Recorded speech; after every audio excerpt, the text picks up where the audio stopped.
TV vari kwakasiyana siyana, vari muno mwaGaza, vari muZimbabwe, vari pasi reshe.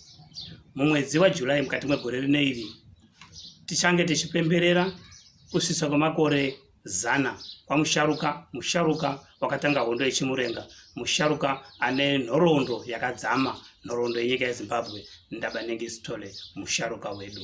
Panapa nhasi ndina baba machuwaire vendinawo vanova ivo mwana akadzidziswa ndiNdabaningi Sithole, vachiri kuchikoro vachapona. Makadini baba? Ndinyani yambo. Zita munozi yani? Ndinozi Samson machuwaire. Chii chamukatiudza muchidimbu maererano nenhoroondo yokuzvarwa pamusharuka Ndabaningi Sithole? Musharuka Ndabaningi Sithole wakazvarirwa babakwe kwa Chibuwe ari Baboti. Mukomana akura mudzinza wakatsvaka mushando, akashaka mushando akazoona kuzvishawani kunozvine pano Shabani, waibaiti Shabani nekuti zvine zvishawani. Asvika pamushando wakapiwa mushando kubika kitchen boy. Wakashanda zvakakonza musharuka uyu babake mukichini muno. Vaingochiwa mudavi veshe vakati pana paubvi achibva aita muchono, hama kanyi dzikati mwana akuchisina. Uchizokura ariyo kuti mukomana mukuru uchizotsvaka musikana wake iyoyo uchindere chibva arora. Ndokupowe mwana iye anonzi Ndabaningi Sithole uno. Chikuma chakakura mukomboni maigara vayungu mulocation. Location umwe akura wakarova vana vayo zvakashata, vakarohwa yambo ndiye. Vamutodi kuti vamubudise basa, vaimbuda yambo mukomana baba Ndabaningi kubika. Kasi mwana wako umise kuchikoro, ungangaze utonya hungapera. Ndokubva kuchikoro cheDadai Mission. Ari kuchikoro iyoyo mukomana akangwara pachikoro. Chokubva akaitwa kuita school head boy. Uchofunda zvakanaka apapo. Nonga rimweni zuva musikana wakazwa head boy umweni uchoonekwa achihamba zvisina kunaka. Uchozi ngaende kwa principal, asi pa headmaster mangi, asi mukova asi principal waiya white head murungu. Alright, ipo papo chinhu vaisai tichapa zoka panyaya yekuzodzidza kwake. Panyaya yezita raNdabaningi Sithole, mazita api aishandisa mukupona kwake sezvamunoziva imimi? Mazita apainge akawanda. Waizi Ndabaningi Sithole kuti ndaa dzakawanda dzakakura paari. Wayawozi Magigwana, hapana chinopinda Magigwana. Uchifamba usiku amasira kwesha awo. Shumba yamatare amasira kwesha awo. Chifamba usiku aifamba usiku. Shumba yamatare, kuti yainge shumba. He was really a lion. What do you mean he was? I was a fearful man. Right, ngatichiende pamberi padzidzo paya mama akutaura mechiti mimi nyaya yemusikana wakarohwa naprincipal Whitehead. Wakamuchaya zvakashata magareni. Fume mangwana musikana asike kuchikoro, wakarohwa kuchikoro. Ndabaningi ozo kuti musikana asike kuchikoro wakachawa ndi principal. Akati kuchawa musikana wakati machairi kasi akwenye kuhamba. Echibva aenda kuofisi kwa headmaster kwa principal Whitehead. Unoka akazipinda uchibva apinda akachinyi kasi ndakufuna kuti hai ndimakachaya musikana ere zure imi muheadmaster. Kasi unokudini? Akati ngoti machaya makamita kuhamba kwaya akoni ndogara akoni ukati machaire musikana uyu. Kasi get out from my office. Ndi principal akati mashahada ndopi tsika isi haitenderi izvozvo, tsika yachiboyi chedu haitenderi izvozvo. Kasi buda chibva abuda padaidze staff meeting. Kasi mukomana wati kasi todinde kasi ngaadzingwe pachikoro. Echibva adaidzwa kasi wadzingwa pachikoro ngokuti wataura headmaster zvisina kunaka. Iye aona kuti adzingwa pachikoro kweva yakangwara achibva ati kumapurisa. Chotsati nyaya kweshe kasi wakachaya musikana ngenyaya yaasikazivi kuchepeko. Asi machaira akanzi ukati machaire kuti musikana wabva muzero waibata pa waidi handisi waita mabatira musikana waichaya. Ndokuhamba akoni. Kasi dzoka hanyuma shoda kumapurisa yaenda ukoti zishawani yaenda ukoti yatonga nyaya iyi Majesty wakati ananda mkomano ngazo kuchikoro uya adzingi ngachikoro ngapedza ichibvadzo kuchikoro ofunda afunda akapedza second 6 yake ndokubvanda ku training yake after form 2 ku mission after mission yoyo wakatrainwa as a teacher uchofundisapo kwa makore mairi pa mission ndokuzo apply kuchirinda Mount Cylinder bakutoneka inyasazi kuti ndokaibwa ke cho apply asika muchirinda wozwe Nyanyadzi ndobyo zato dzana Nyanyadzi apya bakati tiko ndokanyisa unono ndokubvazo kuti uri mwana kwa chibuwe wo wanda wabote ati hino chimere yake yakaenda karekera ku mushungulidzana kwabaiti mabhuni ichibvazi ngaende meka ufundisi kuchimero ichibvaiswe mereka ngemission American board ndokubva ende koita 8 years ariyo unoti wakazoita ushamba nemachina nemarussia akavhakachira kuchina akavhakachira kurussia ndopaakazozwa ndaa dzeshe dzekuti mwende kutora nyika yenyu itai hondo nevayungwa zvombo tinomupa masaki ani madi akunawapa saka tinompe zvombo ndokubva azoekanyi ayekanyi unono komo inga atangawo party NDP yabhaniwa vakafume party imweni kutozoita kuti vashande vari vatatu kuti Ngomo waya ari president. Right. Ngatimboti timboiseka khoma bichana ipapa tichapadzoka tisati taende kunyaya yake yekutange zvehondo tichaidzoka nyaya ihuru iyoyo nyaya iyoyo. Ko muchechi zvakabata zvakaita muchechi abvemereka zvakaita muchechi zvakakura nemunharaunda yeshe yaigara Chirinda. Ntaraunda yaingadzara mabhunu aidzvinyira vanhu zvakashata iye. Muchechi mumo wakachumira zvakasimba vhakachira anhu munharaunda aibvunze kuti famba usiku uno waihamba usiku kubvunza anhu zvini zvinoitika kumayunga uone kuti muyungu unototi akaona munhu une ng'ombe dzakanaka waitora dzomukaka kusenga waitora ndiani waitora kwangana wakatoka dzipetuke kasaona kuti kazanepedza iwe unozoti hai mudzukuru wangu wauya wayamereka ng'ombe dzenanga dziyana ngedzake ine wakodzitora ine koona weveterinary ndoziye padp imbapa ndinaye muyungu zuva reveterinary akazosvika nedb uchoita padp paya muyungu waisi Fenderi waya akakonza yamba muyungu Fenderi waityisazve vayungu veshe muchipinge namujiti waimutya Fenderi uchosvika padp paya vhu wasvika asikazvizivi Fenderi veveterinary vasvikawo akati makanyisera akati okubaya akati basi we kazi ng'ombe dziyana dzakatadzera muna wadzo wauya indakanditi ndingwarire iye aende kuchikora hino wauya udi kunzida yangoti ingazika muchipingi kuti kuna Ndabaningi kandi akandapengesa ngadziye ng'ombe dzedzo dzatoka kuenda Ndabaningi dziri 2 dzochoenda zvakala ndiro akadzika ari umomozo ari kuchechi ari kuchechi iyoyo zuva rimweni waidiwa kwamutari ndiana Komo nana Mugabe nana Marianga nana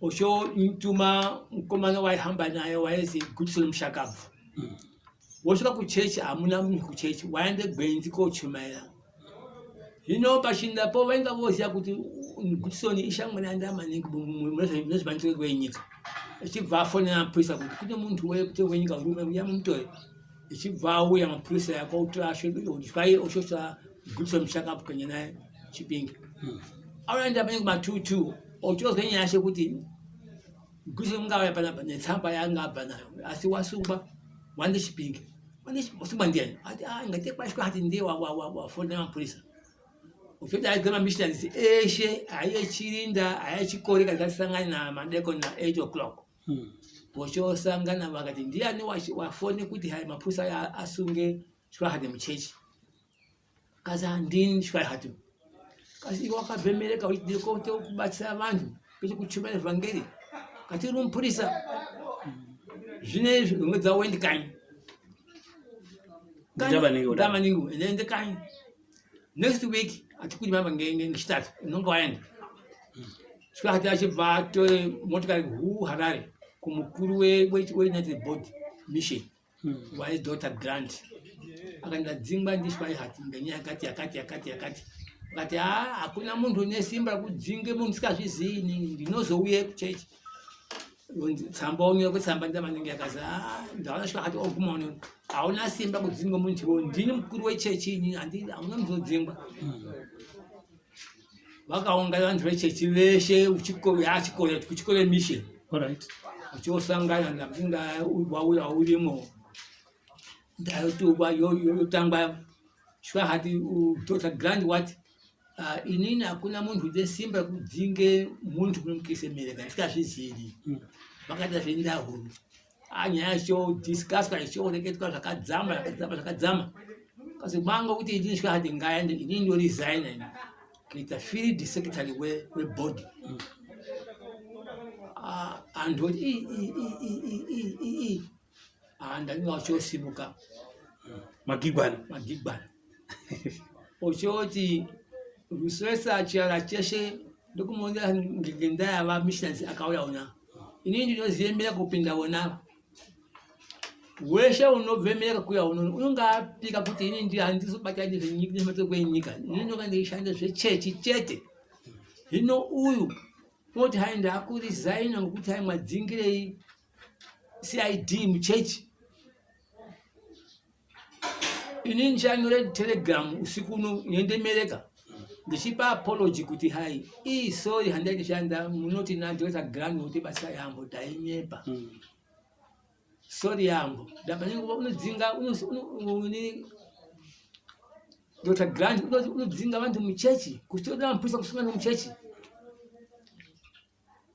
achabva kuti ari mukadzi wa Dr. Grant iwo choshatikwa yambo chosimuka akati musesa Dr. Grant mwatimo resigna mende kanyi ina handiendi kanyini ndoite basa rangu dzama ipere nguva yangu 5 years ndiri muno handiendi Dr. Grant ane mukadzi wakwadziwa wakasimuka akati aideclare kuti shwahati ngaaende chitatu ichibva aenda shwahati wechitatu akabvana muchechi chibva aenda zuva rimwe tiri muclass waso kuti kune mulingi wakachaya mukadzi womuntu kuti machaire wakachaya mukadzi womuntu okay boys you can't see me this afternoon I'm going down ndi magigwana mukafiremo ndokomboona kuti uchaya mukadzi wakapa permission kuchaya mukadzi womuntu asvika iye wakasvika onoka opinda kasi ndiri Ndabaningi Sithole mufundisi wevantu munomu takasvika wakachaya mukadzi womuntu iwo papublic wakadzaranzo akati get out from here ati muiziya kuti ndikoko kumangala taenda wamangala ichibva amusiya achibva asvika pasidhuno chokumbire foni ndokufonera mujiti waya muchipingi akati ndiri pano ichibva drive akaenda Chipinge same day asvika muchipingi wonoka akati ndaidokona mujiti kasipinda akati ndini ndiwadare foni yangu iri mujiti ndafunga ndiri pasidhuno kasi ndini kasi zvashama kuti muntu uyu kati uchiya ukaita mujiti uyo mwana muto wakadai uyo saka uyu asasungwa uyu zvinezvi ndichione vana ndiri kamutari manyamashi kasi I'll send him, you will be collected by the police. Veniwa chibva asungwa chibva azotomba ndo pakali kasi kuti yakati bail out kuti mutonga kubandeso ayingo choungana veshe kuti se bail out ya vele wangasungwa ndo kuzotomba kuti unendaiwo mukadzi womutoro murapise manje vrema kana ndinozomurapisa chibva achadzwa ngehurumende achadzwa papo chibva atore mukadzi akanga kumurapisa mukadzi achozoita nani chosopona ndama vhiri makazofa yashamwari huru yaNdabaningi ngokumuziya kuti aiti rimweni zuwa zve kune bhoni raizifenderi chigara chimweni kuchaityisa wayane zing'ombe zake zikunzi ziguru wairikamira mupato mangwanani aya rofa ramabhazi asapinda raema Ndabaningi kune kunzi inovhare pato iyo mangwanani mabhazi aapindi ngendaa yakwe ng'ombe ezi uchokumbire jipi yachingunu kuendeyo chibva aendeyo chingunu drive car yake iyo jipi yachingunu chokunziya rakaema riripo echibva rihlehla chibva riti bha kurichamukumbe shemberi kapra guru rava pashi sikunziriya vaenda vaende kupolisi ndi magigwano nemabasa iwawo yatsikwa zvikadii manje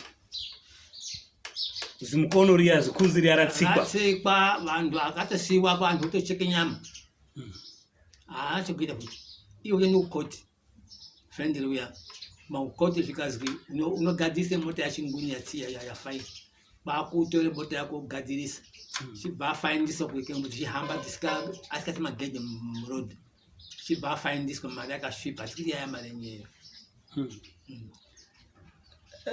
right. Pane here chimwe chemukati chakakosha chemukati kana kuti masirira chemukati kutaura pane zvaakaita muchechi tisati aende pachimwe chikamu chinotevera? Muchechi vantu vakafuna kuona kuti zviro zvakufamba zvakanaka mwapuwa zveshe waiti ndakapuwa zvokuti tiite muhondo ini hatichambui kutaura nevaingi isusu vekuti hondo chaemene hondo muchechi wakabatanidzana zvakanaka vantu veshe vakatanga kubatana nokubatsirana yambo ichitakaita zvengokuti vainga munovaona zvinezvi vakatishungudza zvakanyanya vakuru vekare vakashungudza zvakanyanya kumereka iyi akurutu ndokwaane slave trade aizi slave trade ine imwe ziyai kuti munhu wagara nawo asi imhando dzedu yambo ungakuda munhu unenge achikunyepera wonayo watakadzinga uswai hati waisunga antu muchechi echizwa nimufundisi kubo kunonyepa amuna matangano mari dzo waine kuparidza ngezvinhu zvakadai ngezvipi? paridza ngokubatana nokubatsirana akurutu. Alright. Todzoke pane imwe nyaya yamabanga makutanga paya, nyaya yekuzopinda kwake mune zvematongerwo enyika. Mabasa akaitwa naNdabaningi Sithole pakutanga nepakuenderesa hondo yeChimurenga mberi ngapi? Ainga akakonza mabasa akazoita kusharuka. Munoziva vayungu vaita destocking yeng'ombe dzavantu. Ng'ombe dzakawanda ngati destokiwe. Vaita kubayira padhibi. Zvino Ndabaningi ochozo kuti ng'ombe dzinopeka kufa dzobaiwa padhibi zvakatakati ochoti imwe kuma padhibi dzemese 10 meters away from the deep. Ng'ombe dzeshe dzemsapa. Tiunza ng'ombe mu 40 muti tindhawu ipinzi. Atiti iso uri ng'ombe dzeisusu. Mano shaita izvozvo mabhuno munyadhibo chofonera kuchipinge kochoya masoja. Vanhu chotogwa veshe. Mwana kuti ng'ombe dzidhibe ngendaa iyi. Uchoiswe kunosvika pano government farm kunositongogara mazuva ano vagumeyo vantu vakateme mimbiti inozi misafuna inobaya kuite fensi unochoiswa umwomwo fuma ngwanani kochouye marori kuti kuchipinga kustokisi choiswa kuchitokisi yedzo ari koti Ndabaningi yawo chonokodaidza chitepo ngasikamuzivi chitepo isusu chitepo aguma muchipinge zuva rekoti yeng'ombe kuti vanhu vasonga ndaa iyi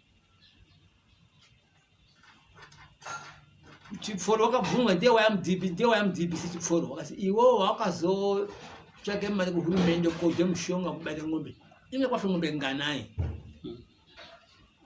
asi kudzibhuya kasi vachakodze mvume kupa mutombo kodze mushonga wakaodha kutipa adresi kwavaiodha ingasi iwe va mushonga vaibvala waitakataka imbiti nyokuti mutombo kubaya kunyepa kweda ng'ombe dzaantu kubvira nyamashi uno udhibhisi hwapera enda utopekedzwa kuti uende chifuro waigara parimbi panapa ane post office zvinezvi ndiwo yakakazvozvo zvimbatso izvozvo echibva kukota kazi PI kukonya uri mudbc pakasvika mitigation tikati mitigation kwakungurirwa echibva azozwi kubva apapo chibva asiye mushando weDB ndokubva asinogara vantu mudzisa uzobayirwa futi pangu ndikazambora futi ngemabhunu ingadzapya kura ngemabhunu ng'ombe dzishobana ngatichiti pakutanga kwehondo yechimurenga sekuziya kwenyu chakaitwa Ndabaningi Sithole chii? Pakabuda maminya makuru akabuda uye unoti takatenderera nyika yeshe kutsvaka pane masvikiro enyika madzimu dzangara nyika yashoka maona rachinoi wakasvikei amatopo hills wakasvikei waenda ndasvikei kwesheyo ndauri kuita hendakuita manjeni chainchi